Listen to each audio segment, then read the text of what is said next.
Atos 4, de 32 em diante. E diz assim a Escritura: da multidão dos que creram, era um o coração e a alma. Ninguém considerava exclusivamente sua nenhuma das coisas que possuía. Tudo, porém, lhes era comum. Com grande poder, os apóstolos davam testemunho da ressurreição do Senhor Jesus, e em todos eles havia abundante graça. Não havia nenhum necessitado entre eles, porque os que possuíam terras ou casas, vendendo-as, traziam os valores correspondentes e os depositavam aos pés dos apóstolos. Então se distribuía a cada um conforme a sua necessidade. Que o Senhor nos abençoe e nos fortaleça. Quando Lucas se propôs a descrever as ações do Espírito Santo na vida dos apóstolos, ele teve um esforço muito grande de buscar testemunhas, de buscar documentos, de buscar depoimentos das pessoas, no sentido de dar a Teófilo, aquela pessoa para quem ele escreveu, um relato completamente acertado daquilo que ocorria naqueles dias. Ele mesmo não era testemunha ocular disto, mas a partir do instante em que ele passa a descrever, é impossível a gente não caminhar junto com aquela gente que era simples, gente que era não necessariamente rica, gente que era eventualmente de fora de Jerusalém, mas gente que agora estava reunida em torno da pessoa do Cristo, a pessoa de Jesus o Nazareno. Eram pessoas que não tinham abandonado a sua prática judaica de ir ao templo para orar, de manhã, na hora do almoço e à tarde. Eram pessoas que procuravam esse espaço maior para estar juntos, mas que, por falta de templos como esse, não havia nem a imaginação de se fazer isso, elas se reuniam de casa em casa. Então eram grupos pequenos que se reuniam nas casas. Eu posso até imaginar os apóstolos se revezando, indo de uma região para outra da cidade, para ministrar àqueles irmãos o testemunho de Jesus Cristo, até porque estes homens tinham sido testemunhas oculares do ministério de Jesus e também da sua morte e da sua ressurreição. Mas era uma comunidade agora que vivia numa outra situação, porque a Escritura vai mostrando que o que distinguia essa comunidade dos seus patrícios judeus era justamente o fato de que agora eles aceitavam que Deus tinha um filho, coisa impossível para o judeu, que Deus tem um filho. Eles também aceitavam a ideia de que esse filho de Deus estava vivo, apesar de ter sido executado na cruz. E isso era, de certa maneira, uma fonte de escândalo, uma fonte de indignação por parte de alguns e uma fonte de admiração por parte de outros, especialmente pelo fato de que a igreja assistia todos os dias operações do Espírito Santo de Deus trabalhando na vida das pessoas, transformando o caráter das pessoas e eventualmente curando pessoas, fazendo sinais que Jesus Cristo tinha feito no seu ministério. Não era aquela reunião habitual da sinagoga em que eles iam, liam a palavra, cantavam, obedeciam às interpretações dos rabinos. Era uma coisa viva, era uma coisa alegre.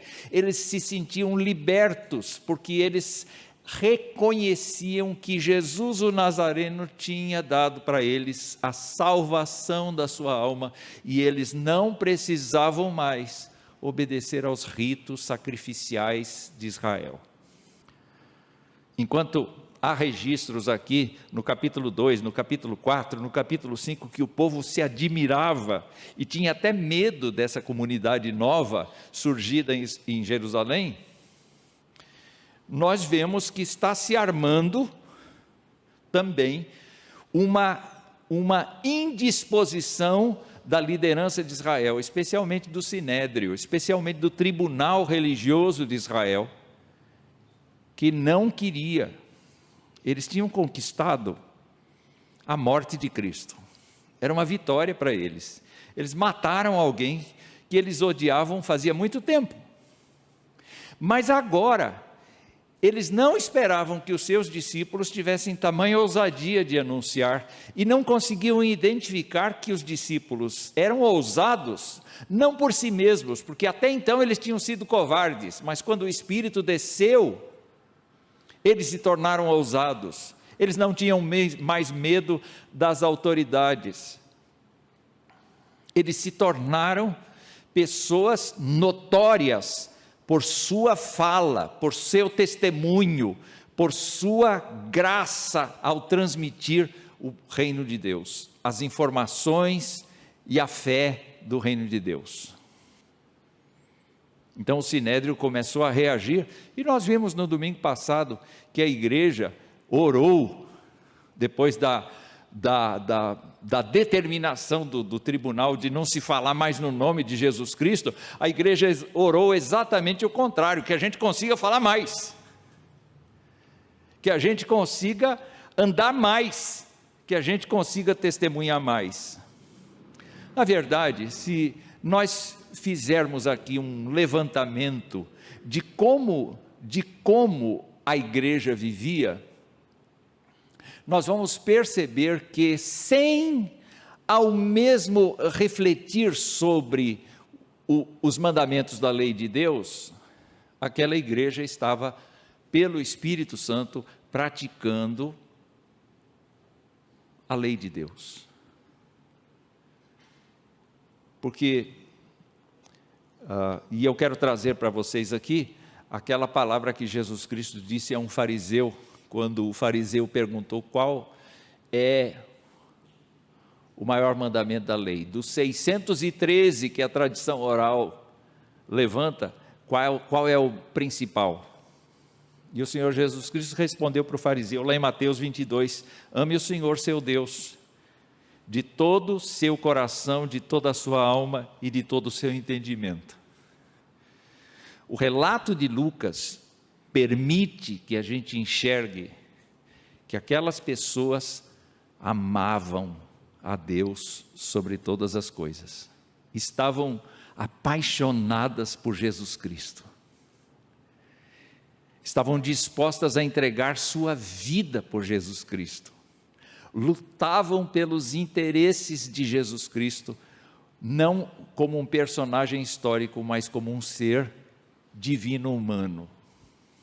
E quando olhamos para o Mateus 22, nós encontramos a continuação. Este é o primeiro e grande mandamento, e o segundo semelhante a este é, ame o seu próximo como você ama a si mesmo.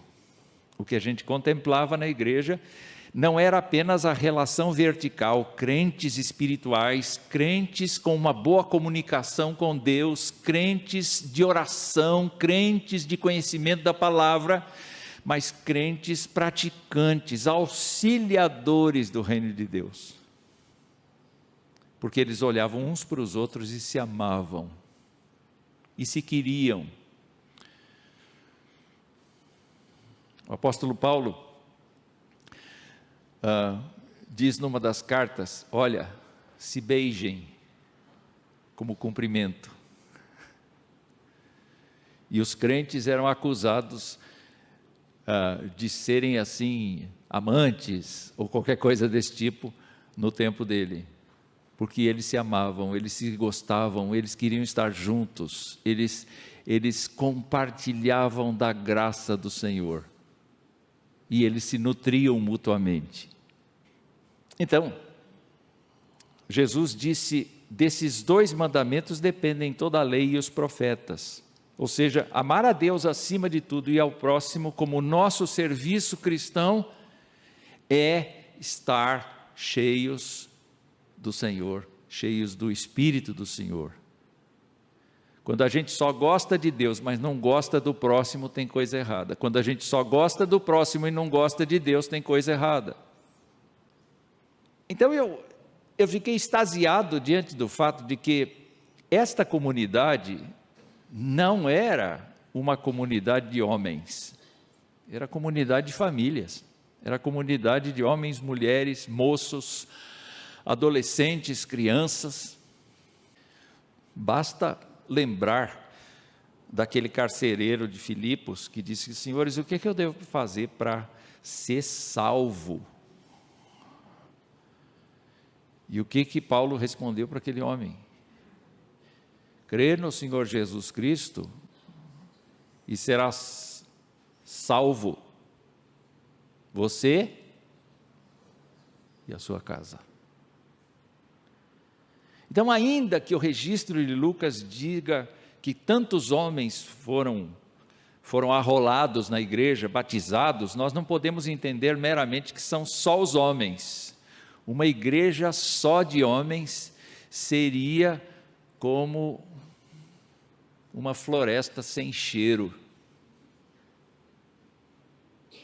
Precisa ter mulher. A mulher não traz o cheiro, a mulher traz essência também. E isso não vem da cultura, isso vem da Escritura. Olhem para o verso de número 33. Vejam algumas coisas aí. O texto diz: com grande poder, os apóstolos davam testemunho da ressurreição do Senhor Jesus. Em todos eles havia abundante graça. E para trás um pouquinho, no verso 32, da multidão dos que creram, era o coração e a alma. Dá para perceber que famílias inteiras, homens, mulheres, jovens, todos eles estavam tão integrados entre si e com as coisas do Senhor, que era uma família só,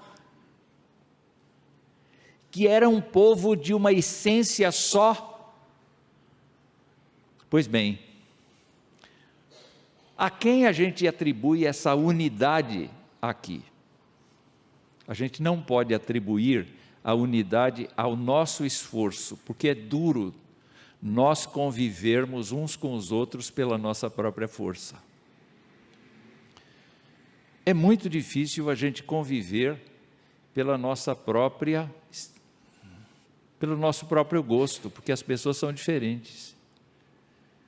Alguns de vocês vão dizer: nossa, o templo da nossa igreja ficou maravilhoso. Outros vão dizer: eu não gosto daquele verde.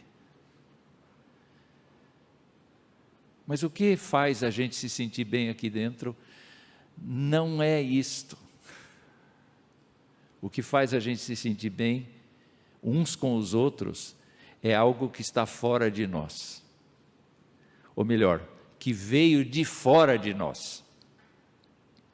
O verso 31 diz que quando a igreja orou, tremeu o lugar onde eles estavam reunidos e todos ficaram cheios do Espírito Santo. Quer dizer, o Espírito Santo é hoje, e foi naquele tempo, o condutor direto, pessoalmente, da igreja. É o Deus que conduz a igreja hoje.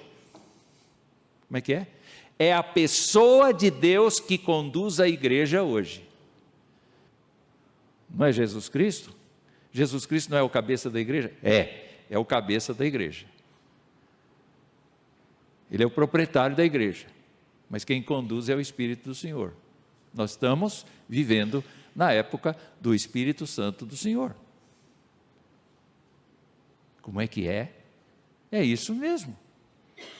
Vejam só, e eu vou trazer para vocês a lembrança do que aconteceu em Israel. Quando Israel foi libertado do Egito e o povo passou pelo mar, existia a nuvem, a coluna de fogo, existia o maná, existia a água da rocha, a sandália dos pés não gastava, as roupas do povo não gastavam. Quem é que estava acompanhando pessoalmente? O Deus que se revelou a Moisés. O apóstolo Paulo, quando fala da rocha que deu água para o povo, diz que a pedra que seguia o povo era Cristo. Mas vocês podem perceber que naquela caminhada até a terra prometida, Deus fez muita coisa, muitas teofanias, muitas demonstrações da sua presença, os tremores de terra no Monte Sinai, aquele monte fumegante, aquela coluna de nuvem sobre a tenda, eram manifestações de Deus levando o seu povo. Quando nós nos aproximamos dos evangelhos, agora nós temos a revelação de Jesus Cristo, o Filho de Deus, e o que ele faz? A passagem de Jesus Cristo não é notória? Claro que é.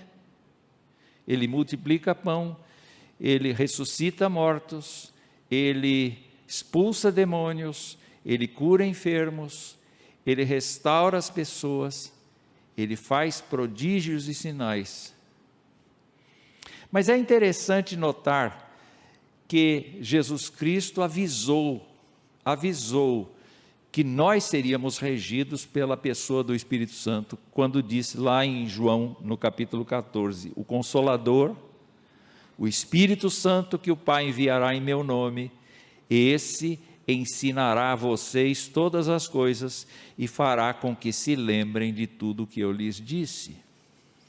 Essa palavra, ainda que tenha sido direcionada primariamente aos discípulos, aos apóstolos, é uma palavra que persiste até hoje. Quem é o meu professor de Bíblia? É o reverendo? É o Espírito do Senhor. Esse é o professor, porque é o Deus que me acompanha. O apóstolo Paulo diz que ele selou meu coração para que eu seja salvo. E ele está presente continuamente na minha vida, quer eu queira, quer eu não queira, quer eu aceite a sua influência, quer eu não aceite. Porque a salvação não é obra minha. E se Deus me salvou, o Espírito do Senhor fica e ensina. E Jesus Cristo continuou falando no capítulo 15 de João, dizendo assim: quando vier o Consolador, que eu enviarei a vocês da parte do Pai, o Espírito da verdade que dele procede, esse dará testemunho de mim. Por que as pessoas hoje aceitam a Jesus Cristo como seu Senhor e Salvador? Porque o Espírito de Deus fala a elas. Ele pode usar a minha voz, ele pode usar o meu testemunho pessoal, mas é Ele quem trama, é Ele quem convence, é Ele quem penetra no coração da pessoa e a faz crer no Senhor. Portanto, Ele está absolutamente ativo, presente na vida da Igreja de Cristo em toda parte. Ele atua em todos os continentes. E Jesus diz assim: Ele dará testemunho de mim e vocês também testemunharão, porque estão comigo desde o princípio. Ou seja, quando nós pensamos que uma SAF se propõe a evangelizar pessoas, ela está atendendo a quem? A um manual? Ela está atendendo ao Espírito Santo de Deus. É muito gostoso saber que uma SAF pode ser conduzida pelo Espírito Santo de Deus, nos termos do que Ele já fez no passado. E Jesus continua agora no capítulo 16, dizendo assim: quando o Espírito vier, ele vos guiará a toda a verdade, ele não falará por si mesmo, mas dirá tudo o que ouvir, e anunciará a vocês as coisas que estão para acontecer, ele me glorificará, porque vai receber do que é meu e anunciará isso a vocês. Tudo que o Pai tem é meu, por isso vos digo, ou vos disse, que o Espírito vai receber do que é meu e anunciar isso a vocês. Em outras palavras, o Senhor Jesus Cristo está dizendo que aquilo que Deus pretende que a gente saiba, conheça, viva, aprenda, experimente, é o Espírito Santo quem nos dá. Ele é o nosso Deus doador, o nosso Deus consolador, o Deus que advoga a pessoa de Jesus Cristo em nós. E o Senhor, antes de partir, disse uma frase de Atos: vocês receberão poder ao descer sobre vocês o Espírito Santo e serão minhas testemunhas, tanto em Jerusalém como em toda a Judéia e Samaria até os confins da terra. Esta palavra se repete a cada geração. Nossos filhos, aqueles que aceitarem a Jesus Cristo como seu Senhor e Salvador, serão para a sua geração o veículo do Espírito Santo para compartilhamento de Jesus o Nazareno. Nossos netos, nossos bisnetos, se Jesus Cristo não voltar. O Espírito Santo é o eterno vigilante da vontade divina. O Espírito Santo é o verdadeiro Deus ministrando a cada um de nós. E vocês precisam, meninas da SAF, vocês precisam se lembrar que uma boa SAF, uma SAF com saúde, é aquela que se deixa guiar pela palavra de Deus, naturalmente, e pelo Espírito Santo do Senhor. O apóstolo Paulo, quando falou, e eu termino esta parte do sermão, tem mais umas 8, mas eu termino aqui esta parte do sermão, dizendo o seguinte: todos os que são guiados pelo Espírito de Deus são filhos de Deus. Não existe nenhuma determinação de que todos os homens guiados pelo Espírito são filhos de Deus. Mas diz exatamente isso, que todos, homens e mulheres, porque homens e mulheres em Cristo Jesus são iguais. Então ele disse assim: vocês não receberam o espírito de escravidão para viverem outra vez atemorizados, mas receberam o espírito de adoção por meio do qual clamamos Abba Pai. O próprio Espírito confirma no nosso espírito, ou ao nosso espírito, que somos filhos de Deus. Queria lembrar vocês, irmãs em Cristo, que baseados neste texto aqui, vocês têm um ministério abençoador à sua frente, se atentarem para aquilo que o Espírito do Senhor quer que vocês façam. E como é que a gente descobre isso? Usando a palavra do Senhor. A segunda coisa que eu vejo no texto é que esta comunidade que vivia então dentro deste clima, desta adoção do Espírito Santo de Deus, desse cuidado, dessa presença total do Espírito Santo de Deus, é justamente a palavra dos apóstolos. Porque os apóstolos eram a Bíblia deles. Nós precisamos lembrar disso. Os primeiros textos inspirados surgem lá pelo ano 49, lá pelo ano 50, quando Jesus Cristo já tinha partido, fazia uns 20 anos, talvez até mais. Enquanto isto, quem era a Bíblia deles? Eram as pessoas que o Espírito dava a eles, comissionava, ajudava, fortalecia, mas especialmente os apóstolos.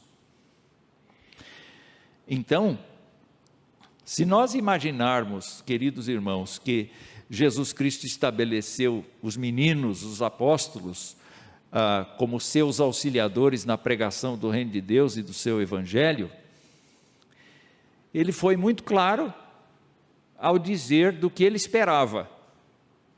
E ele disse assim em João 15, não foram vocês que me escolheram, pelo contrário, eu os escolhi e os designei para que vão e deem fruto, e o fruto de vocês permaneça, a fim de que tudo o que pedirem ao Pai em meu nome, Ele lhes conceda. Você quer poder na oração?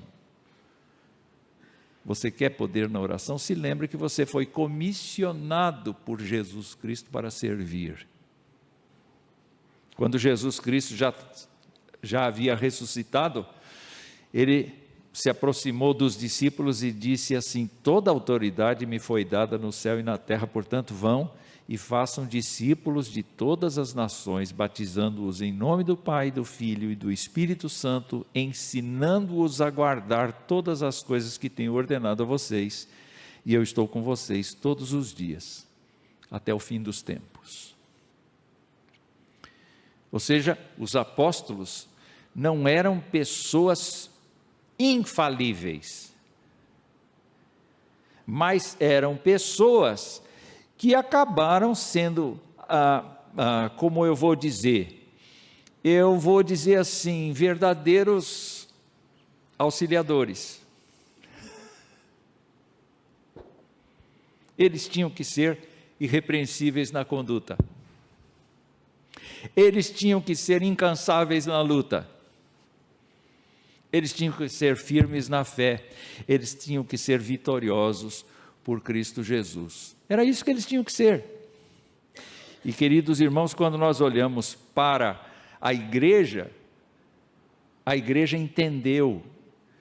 entendeu esse ministério específico dos apóstolos, e diz o texto de Atos capítulo 2, e perseveravam na doutrina dos apóstolos e na comunhão, no partir do pão e nas orações, em cada alma havia temor, e muitos prodígios e sinais eram feitos por meio destes apóstolos.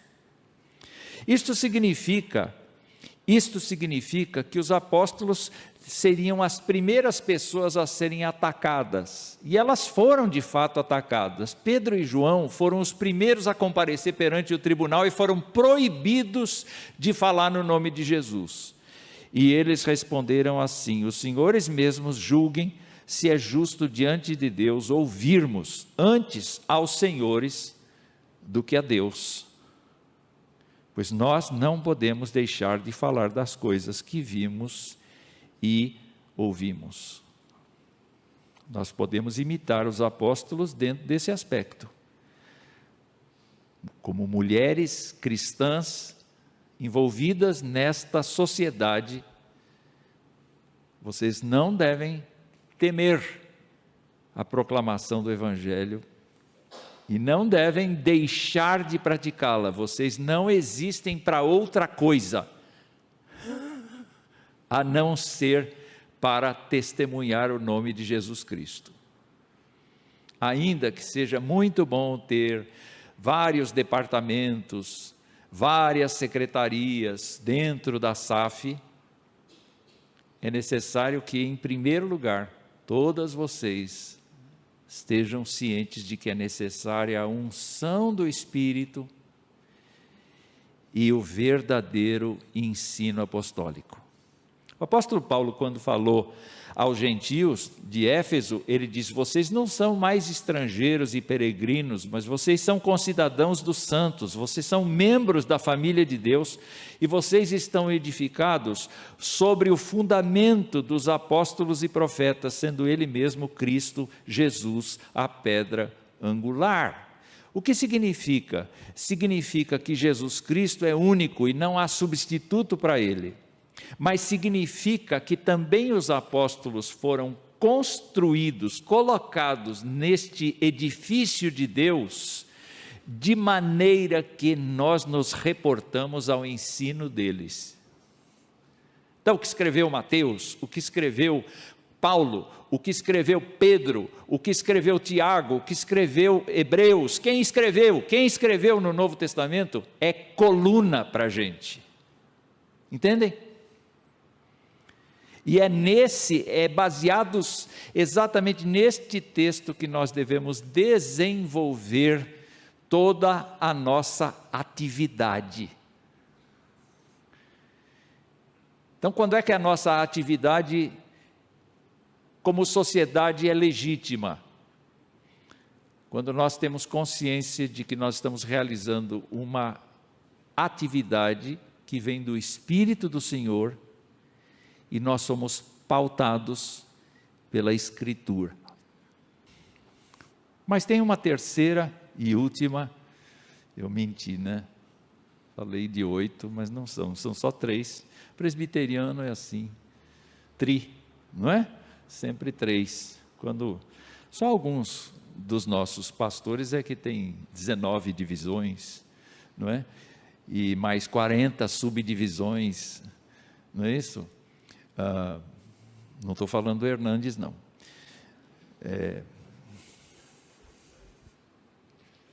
Será que ele me vê? Acho que não. Se estão presentes aqui o Espírito do Senhor e o testemunho poderoso acerca da ressurreição de Jesus Cristo, agora nós vamos chegar no convívio dos crentes. Porque a Escritura diz, da multidão dos que creram era um coração e a alma, ninguém considerava exclusivamente sua, nenhuma das coisas que possuía, tudo lhes era comum, e não havia nenhum necessitado entre eles, porque os que possuíam terras ou casas, vendendo-as, traziam os valores correspondentes e os depositavam aos pés dos apóstolos. Então, de onde isso começou? Com quem os apóstolos aprenderam a dividir suas coisas? O Senhor Jesus Cristo uma vez disse: vão, falem nas vilas, curem enfermos, ressuscitem pessoas, expulsem demônios, anunciem o reino de Deus, de graça vocês receberam, de graça deem. Vocês receberam isto como bênção para vocês, então repartam isso como bênção para vocês, para as outras pessoas. E quando a gente olha o relato do próprio Lucas no Evangelho, a gente vê coisas assim.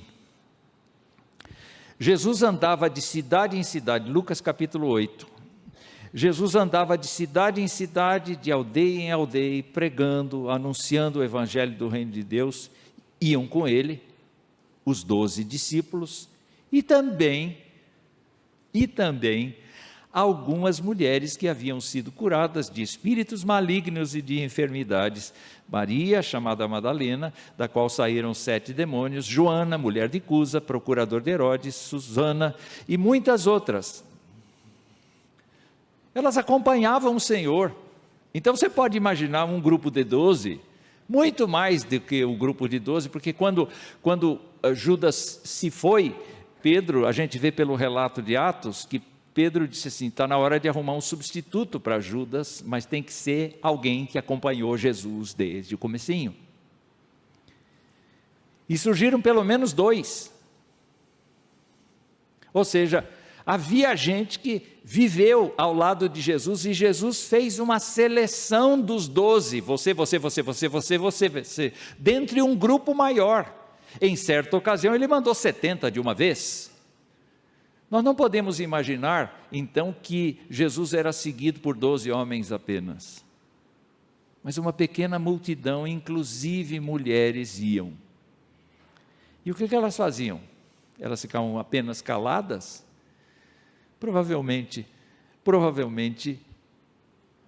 lado a lado, conversando com pessoas, elas diziam: eu fui curada por ele. Eu era uma pessoa possuída pelo demônio, ele me libertou. Mas interessante pensar aqui, que Lucas diz assim: com os seus bens, estas mulheres ajudavam Jesus e seus discípulos. algumas mulheres com propriedade, com riqueza, contribuíam. Está lá a primeira SAF. E quando a gente olha para Paulo, especialmente, todo mundo imagina Paulo um machista inveterado. Não é.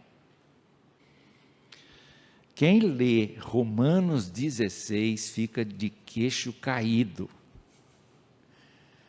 porque ali existe o registro de várias e várias mulheres influentes e abençoadoras. Eu já falei em um determinado sermão de uma mulher que Paulo diz assim: olha, saúda Rufo e saúda a mãe dele, que tem sido mãe para mim. Eu posso imaginar o apóstolo Paulo experiente, cheio de visões, cheio de poder, cheio de conhecimento, chegando na casa de Rufo, e ela diz assim para ele: tomou banho? Já tomou seu remédio hoje? Vem cá e come, você precisa comer, você anda muito fraco. Isso é coisa de mãe. E eu posso imaginar essa auxiliadora interferindo na vida do apóstolo e ele aceitando essa maternidade postiça como uma coisa que vem de Deus. E meus queridos irmãos, ele escreve assim em Romanos 16: recomendo-lhes Febe, nossa irmã, que está servindo na igreja de Cencreia. Febe era uma gentia, não era uma judia, era uma gentia. Ele diz: recomendo Febe, que está servindo na igreja de Cencreia, para que vocês a recebam no Senhor como convém aos santos e a ajudem em tudo que de vocês vier a precisar, porque ela tem sido protetora de muitos, auxiliadora, inclusive de mim. Saúdem Maria, que muito trabalhou por vocês. Saúdem Trifena e Trifosa, as quais trabalham no Senhor. Saúdem a querida Pérside, que também muito trabalhou no Senhor. Quando a gente fala de trabalhar no Senhor, a gente fala de missionárias. A gente fala de mulheres que se dedicaram a pregar o Evangelho, a que deram de si mesmas para a obra do Senhor. E Paulo está reconhecendo: saúdem a Rufo, eleito no Senhor, igualmente a mãe dele, que também tem sido mãe para mim. E aí você verifica como é que o Espírito de Deus, conjugado com o ensino apostólico, proporcionou para a igreja o sentimento de unidade. Ninguém ali era obrigado pelo governo a doar os seus bens em favor dos outros. Não era a igualdade social de cima para baixo, era a igualdade social nascendo nos corações das pessoas. Então, quando você analisa quem é que fazia parte dessa igreja, era gente simples. Alguns deles não eram pobres, eles tinham mais recursos, porque tem terra, tem residência aqui envolvida, em nome de alguém. Mas você percebe com toda clareza que eles não tinham apego, porque quando eles olhavam para o outro, que ou perdeu o emprego porque era crente, ou veio de fora e não tinha conseguido emprego, ou tinha alguma outra situação emergencial, todos os dias eles eram capazes de dizer: tem alguém aqui necessitando alguma coisa? Eu quero dar, eu quero contribuir, eu quero visitar, eu quero auxiliar, eu quero fortalecer a vida desse irmão com aquilo que eu possuo. Ser auxiliador é isto. É doar-se. É doar o que tem. Não porque é obrigado a doar, mas porque o Espírito Santo move tanto a pessoa que ela não quer ver a outra passando necessidade. E, queridos irmãos, os comentaristas dizem assim, que eles conseguiram naquela igreja inicial. É certo que a igreja de Jerusalém precisou ser ajudada mais tarde, a gente vê esse relato em Atos, mas a gente descobre aqui que naquele momento da vida da igreja, a pobreza foi erradicada. Não porque os apóstolos disseram assim, você tem que dar 20%. Você tem que dar 10 mil reais para ser abençoado. Nenhum apóstolo fez isso. O Espírito Santo moveu os corações. Nós não queremos ver nenhuma pessoa passando necessidade aqui. Nós queremos auxiliar. Nós queremos abençoar. Hoje, nós precisamos avaliar se isso é viável para nós ou não.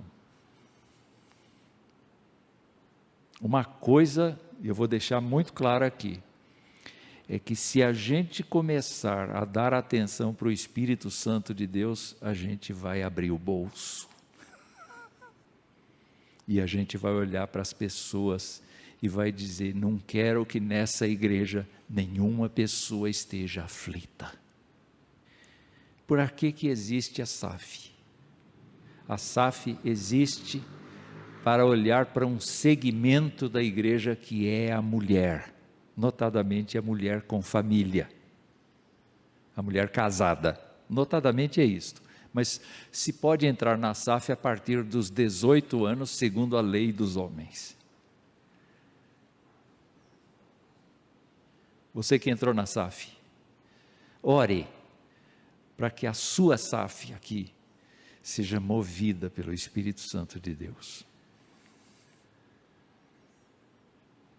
Seja firme na Escritura, na palavra do Senhor, no fundamento dos apóstolos e profetas, tendo Cristo como a pedra angular.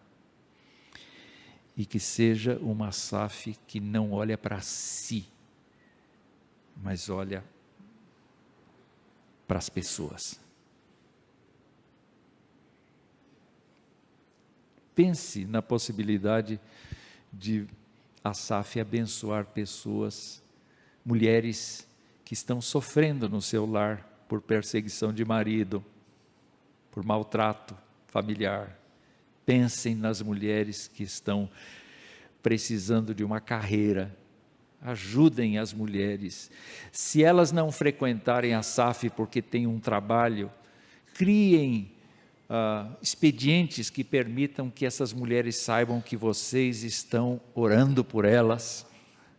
Abram o seu coração para ver a grandeza da obra que Deus pode fazer por meio de vocês. Deus lhes fortaleça. Deus lhes dê mais 112 anos de existência. Mas eu prefiro que Jesus Cristo volte antes, porque é bem melhor.